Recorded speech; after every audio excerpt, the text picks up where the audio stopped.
গত ৪ ডিসেম্বর কক্সবাজারের উখিয়া কুতুপালং ক্যাম্প থেকে ১৬৪২ জন রোহিঙ্গা নাগরিককে ভাসানচর স্থানান্তরের পর বাকিরা কি তৈরি হচ্ছেন যাবার জন্য, নাকি নানান বাধায় এখনও দ্বিধা? সে খবর জানাতে সম্প্রতি রোহিঙ্গা ক্যাম্পগুলো ঘুরে এসেছেন মুন্নি সাহা। শুনবো তার কাছে।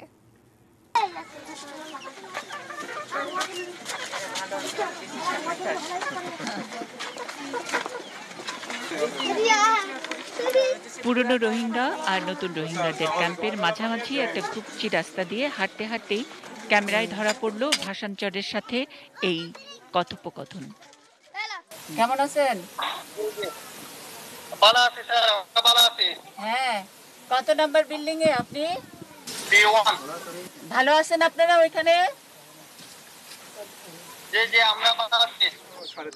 উখিয়ার কুতুপালংয়ের লাম্বারশিয়া রাস্তা ঘেঁষে এই ক্যাম্পে অনেকেই ভাসানচর যেতে প্রস্তুত। কেউ কেউ রেজিস্ট্রেশন কেন্দ্রে এসে ভিড়ও করছেন। হ্যাঙ্গারচর যান নাই কেন? আমরা টেঙ্গাচর যাওয়ার জন্য ডাটা গছা দিছি। জি, কেউ গেছে হ্যাঙ্গারচর? হ্যাঁ গেছে, আমার ফুফু। জি, ফুফু কি বলছে হ্যাঙ্গারচর গিয়ে?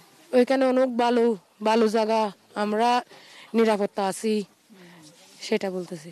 তো বালাবত নিরাপত্তা আছে না ছিল না ছিল না তো আমি জানি না, এই জন্য জানার জন্য আমরা যাই না। এখন তো বালাবত নিরাপত্তা আছে, এই জন্য আমরা যাই। তা এখন যাওয়ার জন্য ডাটাবেস করছেন? ডাটাবেস করছি তো। কখন যাবে? যখন নিয়ে যাবো এখন যাবো, এখন নিয়ে যাইলে এখন যাবো। তো আগে যান নাই কেন ঠেঙ্গাচরে? এই যে যখন নিল ওই যে ওনারা সোহেল ভাই যে বুঝেন নাই তখন না? আচ্ছা, তাহলে এখন সবাই মিলে আবার ঠেঙ্গাচর যেতে চান? নাম লেখাইছেন, ডাটাবেস করছেন? ঠেঙ্গাচর যেতে চান? কে বলছে ঠেঙ্গাচরের কথা? আর বাইরে পড়ছে ভাই ওখানে আছে? এদের ভিতরে স্বতঃস্ফূর্ততা আছে এবং এটা লিডিং ক্যাম্প হিসেবে যেটা আমরা যাচ্ছি, এটা হলো টুইস্টের দিকে যাচ্ছি, এখান থেকে সবচেয়ে বেশি গেছে। এবং নেক্সট ফেজে যাওয়ার জন্য তাদের সাথে কথা বলার পরে আমার কাছে অনেক ভিডিও আছে, ওরা পাঠাইছে যে তারা খুব ভালো আছে, তারা গান গাচ্ছে, রান্না করতেছে এবং প্রতিদিনই আমার সাথে কথা হয়।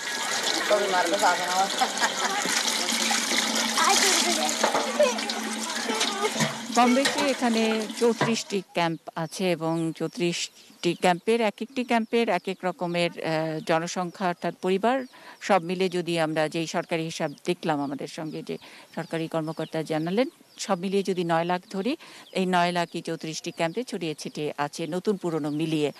আর ভাসানচরের যে স্থানান্তরের বিষয়টি, সেই স্থানান্তর শুরু হওয়ার পর মাত্র অল্প কদিন সময় পার হয়েছে এবং এরই মধ্যে অনেকে চেষ্টা করছেন, অনেকেই যোগাযোগ করেছেন, অনেকে রেজিস্টার করেছেন ভাসানচরে স্থানান্তরিত হবার জন্য, তাদের জীবন জীবিকার যে উন্নয়নের কথা বলা হচ্ছে সেই জন্য, ভালো থাকার জন্য। এখনো পর্যন্ত এই ক্যাম্পটিতে দাঁড়িয়ে আছি, সেটি লাম্বারশিয়ার যে মূল রাস্তা, সেই মূল রাস্তা থেকে প্রায় 400 মিটার ভেতরে টু ইস্ট ক্যাম্প। এই টু ইস্ট ক্যাম্পেই সরকারি যে তথ্য, সেই সরকারি এখানকার এই ক্যাম্পের দায়িত্বে যিনি সরকারি কর্মকর্তা আছেন, তিনি জানিয়েছেন ইতিমধ্যে 70টি পরিবার তার কাছে রেজিস্টার করেছেন ভাসানচরে যাবার জন্য। তার মানে প্রায় 350 মানুষ।